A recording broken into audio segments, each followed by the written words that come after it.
अस्सलामुअलैकुम नाजरीन जी, मैं हूं नाइला भट्टी और आप देख रहे हैं न्यू BBC न्यूज HD। आइए शामिल करते हैं आज की अहम खबरों के सिलसिले में अब रुख करते हैं ननकाना साहब, जहां से हमें रिपोर्ट कर रहे हैं हमारे BBC न्यूज के स्पेशल डिस्ट्रिक्ट रिपोर्टर अल्लाह तवक्कल की रिपोर्ट के मुताबिक ननकाना साहब मोटरवे M3 नजर रेस्ट एरिया तेज रफ्तार पोस्टर बेकाबू होकर मस्जिद से टकराकर मोटरवे से नीचे जा गिरी।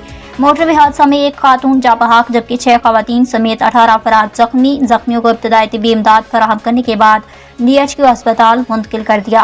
मोटरवे हादसा में जाबहाक खातून की शनाख्त 35 साला नबीला सौजा गुलाम मुस्तफ़ा के नाम से हुई।